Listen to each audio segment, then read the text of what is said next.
जय हिंद। नमस्कार फ्रेंड, ज्योति क्लासेस में आप सभी का एक बार फिर से स्वागत है। हेलो दोस्तों, कैसे हैं आप सभी? आई होप आप सभी बहुत ही अच्छे होंगे, स्वस्थ होंगे, स्टडी अपनी कंटिन्यू कर रहे होंगे। चलते हैं हमारी आज की मॉर्निंग की क्लास की तरफ। सभी को सुप्रभात, गुड मॉर्निंग। देखते हैं आज के दिन क्या है कुछ खास। तो फ्रेंड्स, आज है हमारा मई का लास्ट दिन, यानी कि आज हो गया हमारा 31 मई। और 31 मई की हिस्ट्री देख लेते हैं। वैसे तो बहुत सारी घटनाएं हमारे इतिहास में आज के दिन भी घटी हैं, बट कुछ ही इंपॉर्टेंट पॉइंट्स को हम देखेंगे जो कि एग्जाम के अंतर्गत महत्वपूर्ण होते हैं। तो चलिए देखते हैं 2-3 पॉइंट्स आज की हिस्ट्री के अंतर्गत। तो फर्स्ट पॉइंट जिस पे हम बात करेंगे, तो भारतीय राष्ट्रीय कांग्रेस का ध्वज जो बाद में राष्ट्रीय ध्वज के रूप में विकसित हुआ, 31 मई 1921 को अपनाया गया। तो राष्ट्रीय ध्वज कब अपनाया गया? 31 मई 1921 को, यानी कि आज के ही दिन जो हमारा राष्ट्रीय ध्वज है वो अपनाया गया। ये क्या था? भारतीय राष्ट्रीय कांग्रेस का ध्वज था जो बाद में राष्ट्रीय ध्वज के रूप में विकसित हुआ। और कब विकसित हुआ? तो आज के ही दिन, यानी कि 31 मई 1921 में विकसित हुआ। ये हो गया फर्स्ट पॉइंट। सेकेंड पॉइंट पे बात करेंगे तो 1959 यानी कि 1959 में दलाई लामा को तिब्बत से निर्वासन के बाद, यानी कि निकालने के बाद भारत में शरण दी गई। दलाई लामा आप सभी परिचित होंगे। दलाई लामा को तिब्बत से निर्वासन के बाद भारत में आज के दिन ही शरण दी गई। और कौन से ईयर में दी गई? तो 1959 यानी कि 1959 में। ये देखा हमने सेकेंड पॉइंट आज की हिस्ट्री के अंतर्गत। थर्ड पॉइंट कवर करेंगे तो 1867 यानी कि 1867 में मुंबई में प्रार्थना समाज की स्थापना हुई। और फोर्थ और लास्ट पॉइंट जो हम देखेंगे आज की हिस्ट्री के अंतर्गत, तो 1774 इट मीन 1774 में भारत में पहला डाक सेवा कार्यक्रम खोला गया। तो भारत में पहला डाक सेवा कार्यक्रम कब खोला गया? तो 1774। कौन सी डेट को? 31 मई, यानी कि आज के ही दिन। तो ये था फ्रेंड्स हमारी आज की हिस्ट्री थी। आई होप जितने भी पॉइंट्स पे आज हमने बातें की है वो सारे पॉइंट्स आज की हिस्ट्री के अंतर्गत कवर हुए होंगे। अब चलते हैं हमारी होम साइंस की क्लास की तरफ। जैसा कि आप सभी जानते हैं, इस चैनल के माध्यम से हम कर रहे हैं होम साइंस की सीरीज, जिसमें क्लास 6 to 12 की बुक को कवर कर रहे हैं। और ये मुझे बताते हुए बहुत खुशी हो रही कि हमारे क्लास 6 to 10th हमने कंप्लीट कर लिया है। हम आ गए क्लास 11th में। जी हाँ, हमारा क्लास 6 to 10th की पढ़ाई हमारी कंप्लीट हो गई। हम आ गए क्लास 11th में। आई होप आपने हमारी सारी प्रीवियस क्लासेस को देखा होगा। नहीं देखा है तो प्लेलिस्ट में जाके वहाँ से जिस भी कॉन्सेप्ट में आपको जो भी डाउट है, आप क्लासेस को देख करके अपने हर एक कॉन्सेप्ट को क्लियर कर सकते हैं। क्योंकि हर एक टॉपिक को हमने बहुत ही डिटेल में पढ़ा है। और इतने डिटेल में पढ़ने का एक ही उद्देश्य है कि एक बार आप इस सीरीज़ को देखिए, समझिए, ताकि होम साइंस से रिलेटेड कोई भी डाउट आपके माइंड में ना रह जाए। तो चलिए स्टार्ट करते हैं आज की क्लास। अगर चैनल पर फर्स्ट टाइम विजिट किया है तो चैनल को लाइक, शेयर एवं सब्सक्राइब अवश्य करें। और अपनी राय भी हमें कमेंट के माध्यम से बताएं, क्योंकि आपकी हर एक राय हमारे लिए बहुत ही महत्वपूर्ण होती है। तो चलिए देखते हैं आज की क्लास में क्या करने वाले। जैसा कि हमने आपको बताया, हम पढ़ रहे हैं क्लास 11th। और क्लास 11th में कर रहे हैं हम चैप्टर 2। चैप्टर 2 में हम पढ़ रहे हैं फ्रेंड्स स्वयं के बारे में जानना, यानी कि माई सेल्फ, जिसकी आप फिर वन सेल्फ भी आप बोल सकते हैं। तो ये टॉपिक हम कवर कर रहे हैं। और उसके अंतर्गत आज हम करने वाले हैं जैविक और पारिवारिक परिवर्तन। कब? एडल्टनेस हम पढ़ रहे हैं ना, यानी कि एडोलेसेंस हम कवर कर रहे हैं। किशोरावस्था हम जो पढ़ाई कर रहे हैं किशोरावस्था के बारे में। और ये किशोरावस्था यानी कि एडोलेसेंस हमने हमारी प्रीवियस क्लास एस्टरडे की क्लास में हमने कवर किया था, स्टार्ट किया था हमने एडोलेसेंस। एक बार देख लेते हैं प्रीवियस क्लास में क्या पढ़ा था, क्योंकि प्रीवियस क्लास का रिविजन बहुत ही इंपॉर्टेंट होता है। तो प्रीवियस क्लास में फ्रेंड्स हमने किशोरावस्था के दौरान स्वयं की क्या पहचान होती है वो स्टार्ट किया था। पहचान के विकास हेतु किशोरावस्था का क्या महत्व है, किशोरावस्था के दौरान पहचान का संकट हमने देखा था। फिर हमने किशोरावस्था में स्वयं की भावना की विशेषता पढ़ी थी। कुछ क्वेश्चंस भी आपको एज अ होमवर्क के रूप में दिए थे। पहचान पर प्रभाव, स्वबोध का विकास हम कैसे करते हैं ये भी हमने पढ़ा था। प्रारंभिक वर्षों के दौरान स्वयं का विकास कैसे होता है, यानी कि जब एक नवजात शिशु जन्म लेता है तो उसका जो प्रारंभिक स्टार्टिंग का जो उसका वर्ष होता है, उस दौरान उसमें स्वयं का यानी कि माई सेल्फ का विकास कैसे होता है वो हमने देखे थे। उसमें हमने 3-4 तरह के चरण देखे थे। और स्वबोध और पहचान की भावना विकसित करना हमने देखा था। साथ ही साथ पहचान के निर्माण पर पड़ने वाले प्रभाव देखे थे, जिनमें हमने जैविक एवं शारीरिक परिवर्तन, it means biological and physical change पढ़ा था। सेकंड, सामाजिक सांस्कृतिक संदर्भ यानी कि सोशियो कल्चरल कॉन्टेक्स्ट के बारे में देखा था। भावनात्मक परिवर्तन, इमोशनल चेंज, संज्ञानात्मक परिवर्तन, कॉग्निटिव चेंज, इन सारे ही पहलुओं पे हमने नज़र डाली थी, यानी कि इन सारे पॉइंट्स को बस हमने देखा था। आज हम इन सभी को डिटेल में पढ़ने वाले हैं, तो चलिए स्टार्ट करते हैं आज की क्लास। जैसा कि अभी हमने देखा, पहचान के निर्माण पर पड़ने वाला जो पहला प्रभाव है क्या है, जैविक और शारीरिक परिवर्तन। तो देखते हैं, किशोरावस्था के दौरान शरीर में कुछ सार्वभौमिक शारीरिक और जैविक परिवर्तन एक विशेष क्रम में होते हैं। इन परिवर्तनों से यौन परिपक्वता की प्राप्ति होती है। जिस उम्र में यौन परिपक्वता आती है उसे यौनारंभ यानी कि प्यूबर्टी कहा जाता है। क्या कहा जाता है? प्यूबर्टी कहा जाता है।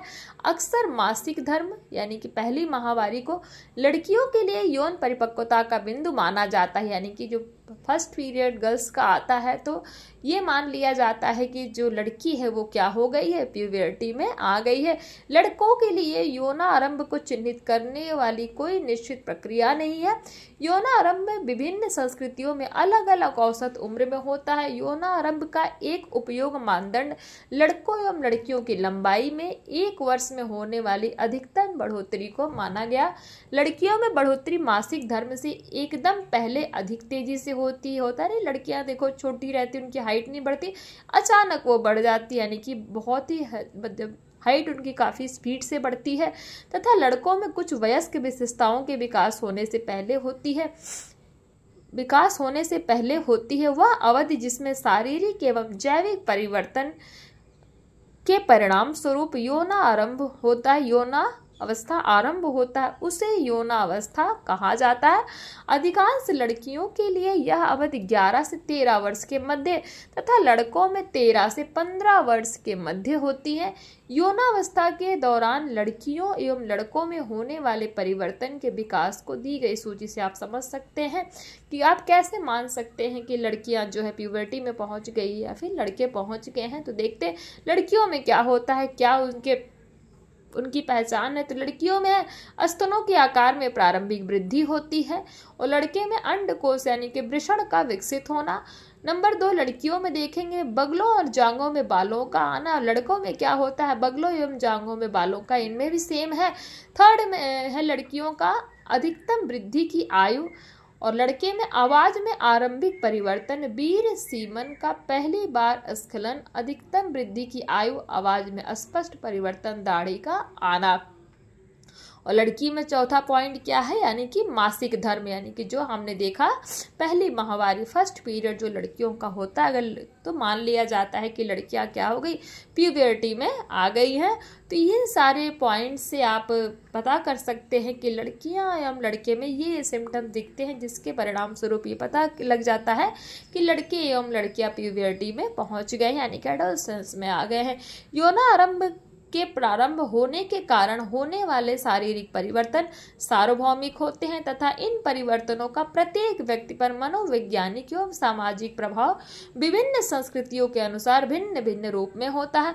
सामाजिक सांस्कृतिक संदर्भ, शरीर में होने वाले शारीरिक परिवर्तन और बदलती सामाजिक अपेक्षाएं ऐसे 2 मुख्य पहलू हैं जो किशोरावस्था की अवधि के दौरान पहचान निर्माण की प्रक्रिया को प्रभावित करते हैं। परंतु पहचान निर्माण की प्रक्रिया पर शारीरिक और सामाजिक परिवर्तनों का प्रभाव सांस्कृतिक, सामाजिक और पारिवारिक संदर्भों में भिन्न भिन्न होता है। पहचान पर समाज का प्रभाव देखते हैं। किशोरावस्था के दौरान होने वाले शारीरिक परिवर्तनों के प्रति समाज के विभिन्न वर्ग अलग अलग प्रतिक्रिया दे सकते हैं। पारंपरिक भारतीय समाज में युवावस्था की शुरुआत में ही लड़कियों पर कई प्रतिबंध लगा दिए जाते हैं, जबकि लड़के स्वतंत्र होते हैं। मनोरंजन एवं काम के कुछ क्षेत्र लड़कियों के लिए उपयुक्त नहीं माने जाते। एक पारंपरिक समुदाय की लड़की के स्वयं और पहचान के घटक शहरी क्षेत्रों में रहने वाली लड़की से अलग होते हैं। अब देखते हैं पहचान पर संस्कृति का क्या प्रभाव पड़ता है। जब हम अपनी संस्कृति की तुलना पश्चिमी संस्कृतियों से करते हैं तो अधिकांश पश्चिमी संस्कृतियों जैसे ब्रिटेन एवं अमेरिका ये पश्चिमी संस्कृति के अंतर्गत आते हैं। तो इनमें किशोरों से अपेक्षा की जाती है कि वे पूर्णतः स्वतंत्र हो और कई मामलों में उनसे अपेक्षा की जाती है कि अपना घर बसाने के लिए परिवार से दूर चले जाएं।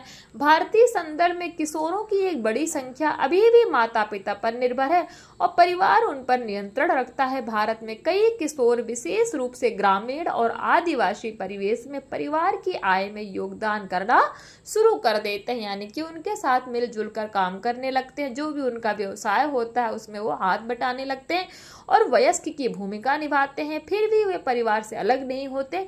इन दोनों सांस्कृतिक परिवेशों में एक किशोर के स्वयं का विकास काफी भिन्न होता है। भारत में भी विभिन्न समुदायों में किशोरों के अनुभव काफी भिन्न होते हैं। पारंपरिक समुदायों और क्षेत्रों में जहां तकनीकी अभी तक उन्नत नहीं है और जहां वैकल्पिक जीवन शैली एवं व्यवसायिक अवसर के विकल्प सीमित है, वहां बच्चों को पारिवारिक व्यवसायों में प्रशिक्षित किया जाता है। इस प्रकार इन समुदायों में किशोरों की पहचान पारिवारिक स्रोतों से अधिक प्रभावित होती है। किशोरों का बड़ों से मतभेद भी नहीं होता क्योंकि वे वही कर रहे हैं जो वयस्क उनसे अपेक्षा करते हैं। परिणाम स्वरूप स्वयं की भावना विकसित करते समय भ्रम एवं संदेह होने की संभावना कम होती है। दूसरी ओर उन समुदायों एवं परिवारों में जहां किशोरों के लिए विभिन्न प्रकार के व्यवसायिक विकल्प खुले हैं तथा व्यक्ति के पास प्रौद्योगिकी के कारण कई अनुभव एवं विकल्प होते हैं, वहां पर किशोर को चयनित व्यवसाय हेतु स्वयं को तैयार करने के लिए लंबी प्रशिक्षण अवधि की आवश्यकता होती है। इस अवधि में किशोर अपने माता पिता पर निर्भर रहते हैं। इस प्रकार किशोरावस्था की अवधि बढ़ जाती है और वयस्कता देरी से आती है। पारंपरिक भारतीय समुदायों में किशोरों में स्वयं को स्वतंत्र तथा आत्मनिर्भर रूप से दर्शाना और अपने विषय में बात करने का विचार एक सामान्य क्रियाकलाप नहीं है। इस प्रकार की प्रवृत्ति को ना तो बढ़ावा दिया जाता है और ना ही सहन किया जाता है। देखते हैं ना कि जो जनरली जो परिवार होते हैं उसमें बच्चे अपने मन की बात अपने माँ बाप से नहीं कह पाते हैं, फिर वो जो भी उनको कार्य करना है, क्या वो करना चाहते हैं क्या नहीं, ये भी उनके ऊपर निर्भर नहीं करता। जो घर वाले चाहते हैं तो वही करना होता है उनको, यानी कि वो अपने घर वालों के हिसाब से चलते हैं। कई भारतीय स्वयं को मुख्य रूप से एक दूसरी भूमिकाएं बेटा बेटी, माँ पिता, बहन भाई इत्यादि के रूप में परिभाषित करते हैं। अन्य शब्दों में वे स्वयं के विषय में अपने परिवार एवं समुदाय के संदर्भ में मैं के स्थान पर हम के रूप में बात करते हैं। पहचान पर परिवार का क्या प्रभाव पड़ता है? किशोरावस्था के दौरान पहचान निर्माण उन पारिवारिक संबंधों द्वारा बढ़ाया जाता है जहां किशोरों को अपनी बात रखने के लिए प्रोत्साहित किया जाता है और जहां परिवार के सदस्यों के बीच एक सुरक्षित संबंध होता है। यह किशोर को एक सुरक्षित आधार प्रदान करता है। इसके अतिरिक्त सुदृढ़ एवं स्नेही पालन पोषण पहचान के स्वस्थ विकास को बढ़ावा देता है, जिससे बच्चों में स्वतंत्रता एवं आत्मनिर्भरता का विकास होता है। किशोरावस्था वह अवधि है जिसमें बढ़ते हुए बालक को अपने मित्रों के समर्थन एवं स्वीकृति की आवश्यकता होती है। कभी कभी माता पिता एवं साथियों के मूल्य एक दूसरे से अलग हो सकते हैं, यानी कि उनका सोचने समझने का तरीका अलग हो सकता है। इस स्थिति में किशोर मित्रों के प्रति अधिक झुकाव रखते हैं, यानी कि घर के जो माँ बाप हैं, बड़े हैं, वे कुछ और कह रहे हैं, बट जो हमारे किशोर हैं उनके पेरेंट, उनके जो फ्रेंड्स यानी कि जो उनके मित्र हैं उनके एक अलग मूल्य है, यानी कि वो अलग तरीके से सोचते हैं। तो इस दौरान क्या होता है, बच्चे जो उनके फ्रेंड्स होते हैं, कई बार होता है ना, माँ बाप कुछ कह रहे हैं तो फ्रेंड्स बोलेंगे नहीं यार तू ये कर, ये सही है, ये गलत है, इस तरीके से मत कर, है तो ऐसा होता है। तो इसमें क्या होता है, आप देखते होंगे जो भी बड़े बच्चे होते हैं तो ज़्यादातर वो उनका झुकाव अपने फ्रेंड्स के प्रति हो जाता है, यानी कि उनको लगता है कि जो उनके दोस्त बोल रहे हैं वही सही है और जो माँ बाप बोल रहे हैं वो सही नहीं है। यह माता पिता व बच्चों के रिश्तों में मतभेद पैदा कर सकता है। सीधी सी बात है, जब दोनों की सोच अलग अलग हो जाएगी तो मतभेद तो होना ही होना है। प्रायः देखा गया कि एक पारिवारिक वातावरण जो व्यक्तित्व एवं जुड़ाव दोनों को बढ़ावा देता है, किशोरों की पहचान के विकास के लिए महत्वपूर्ण होता है। तो ये तो हमने देख लिया पहचान पर, यानी कि उनकी आइडेंटिटी पर परिवार का क्या प्रभाव पड़ता है। अब देखते हैं भावनात्मक परिवर्तन। पहला हमने क्या देखा, पहचान व संस्कृति का प्रभाव है, पहचान पर परिवार। अब देखते हैं भावनात्मक परिवर्तन। किशोर विकास के दौरान अनेक प्रकार के भावनात्मक परिवर्तन यानी कि इमोशनल चेंजेस का अनुभव करते हैं। इनमें से कुछ परिवर्तन जैविक और शारीरिक परिवर्तनों का परिणाम है। किशोर अपने शारीरिक रूप से प्रति अधिक चिंतित होते हैं। उन्हें लगता है कि दूसरे लोग उनके शरीर और व्यवहार के प्रत्येक पहलू को देख रहे हैं। जिन किशोरों के मुंह पर मुहासे होते हैं वे अधिक चिंतित होते हैं। यदि किसी लड़के के चेहरे पर उसकी उम्र के अन्य लड़कों की तुलना में बाल नहीं है तो उसे अजीब सा लगता है। कभी कभी असमानता इतनी बढ़ जाती है कि बालकों का पढ़ाई व किसी कार्य में मन नहीं लगता या उसकी स्वयं के प्रति धारणा अथवा स्वाभिमान को कम करती है। अपने प्रति नकारात्मक धारणा रखने से व्यक्ति असुरक्षित महसूस करता है और उसमें शरीर के प्रति नकारात्मक भावनाएं उत्पन्न होती हैं। किशोरों की मन स्थिति भी बदलती रहती है। उदाहरण के लिए कभी परिवार के सदस्यों के साथ रहने की इच्छा और कभी बिल्कुल अकेले रहने की इच्छा। उसे अचानक क्रोध भी आ सकता है क्योंकि वह विभिन्न स्तरों पर स्वयं में हो रहे विभिन्न प्रकार के परिवर्तनों को जानने व समझने का प्रयास करता है। तो ये देख लिया कि हमने भावनात्मक परिवर्तन किशोरावस्था के दौरान कैसे होता है। अब संज्ञानात्मक परिवर्तन के बारे में देखेंगे। बाल्यावस्था के आरंभिक वर्षों में बच्चे का विकास एक ऐसे व्यक्ति के रूप में होता है जो स्वयं की निश्चित व सही संदर्भों में व्याख्या कर सकता है। मध्य बाल्यावस्था के दौरान स्वयं विवरण सही से होता है। अंतर यह है कि यह विवरण तुलनात्मक होता है, यानी कि सेल्फ के बारे माई सेल्फ के बारे में जो हम पढ़ रहे हैं ना, माई सेल्फ के बारे में हम जान रहे हैं। तो जब बच्चा बाल्यावस्था में होता है तो वह स्वयं के बारे में एक सही व्याख्या कर सकता है। हाँ कि मैं बच्चा जैसे शैशवावस्था तक है, प्रारंभिक बाल्यावस्था में है तो क्या होता है, बस वो हाँ तो बोल सकता है कि नहीं ये मेरा नाम है, ये मेरे मम्मी हैं, पापा हैं, मैं पढ़ने में बहुत अच्छा हूँ, है उसका एक दृष्टिकोण जो होता है वो अपने लिए निश्चित होता है। बट मध्य बाल्यावस्था के दौरान स्वयं विवरण सही इसमें भी होता है। अंतर यह है कि वह विवरण तुलनात्मक होता है, यानी कि वो अपने वयस्कावस्था से और जो उसका प्रारंभिक बाल्यावस्था है उन सब में तुलना करता है। वो हाँ नहीं मैं पहले ऐसा था, अभी मैं ऐसा हूँ, मैं ये हूँ, मैं वो। जब बच्चा 11 वर्ष का हो जाता है तब स्वयं विवरण काफी वास्तविक हो जाता है, जिससे बच्चे को वास्तविक और आदर्श स्वयं के बीच अंतर करने में मदद मिलती है।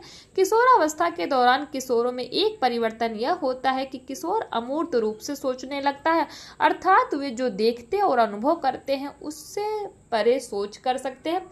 इसके अलावा जैसे जैसे विचार लचीला होता जाता है वे काल्पनिक स्थितियों के बारे में भी सोच सकते हैं।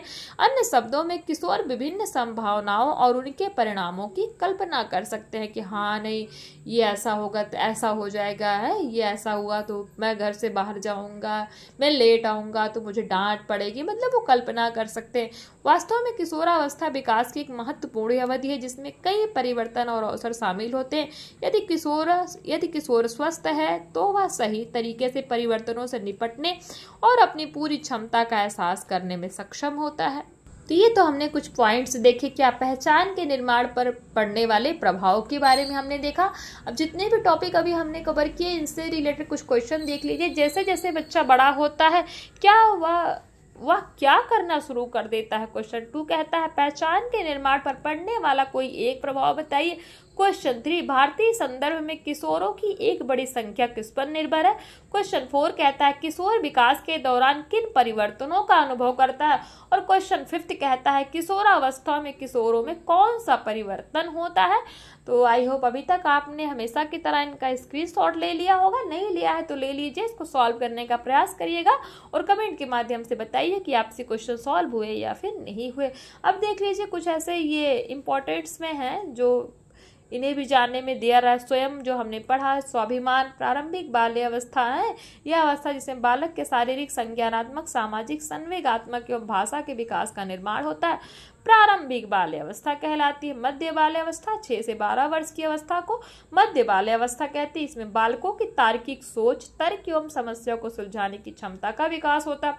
किशोरावस्था 12 से 18 वर्ष तक होती है। इस अवस्था को जीवन का बसंत काल भी कहते हैं।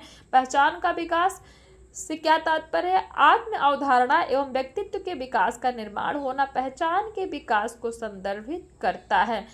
ध्यान दीजिएगा। अभी किशोरावस्था के बारे में हमने प्रीवियस क्लास में आपको बताया था क्या 10 से लेकर 19 वर्ष तक, और यहाँ पे दे रखा है 12 से 18 वर्ष तक। तो अलग अलग किताब अलग अलग राइटर्स के हिसाब से दे रखा है, तो आप कंफ्यूज मत होइएगा। 10 से 19 वाला भी सही है और 12 से 18 वर्ष वाला भी सही है। अब देखते हैं वास्तविक बनाम आदर्श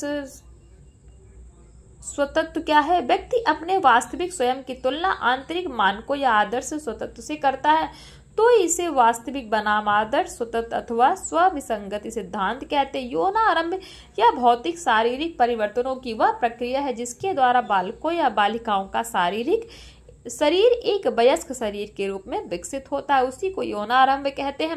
यौनावस्था यौनारंभ होने की प्रक्रिया के परिणाम स्वरूप हो रही शारीरिक बदलाव की क्रिया को ही यौनावस्था कहते हैं। यौनावस्था किसे कहते हैं? तो यौना आरंभ होने की प्रक्रिया के परिणाम स्वरूप हो रही शारीरिक बदलाव को ही यौनावस्था कहते हैं। मासिक धर्म महिलाओं के शरीर में हार्मोन में होने वाले बदलाव की वजह से गर्भाशय से रक्त और अंदरूनी हिस्से से होने वाले स्राव को मासिक धर्म कहते हैं। व्यक्तित्व क्या है? प्रत्येक व्यक्ति में कुछ विशेष गुण या विशेषताएं होती हैं। व्यक्ति के इन गुणों का समुच्चय ही व्यक्ति का व्यक्तित्व कहलाता है।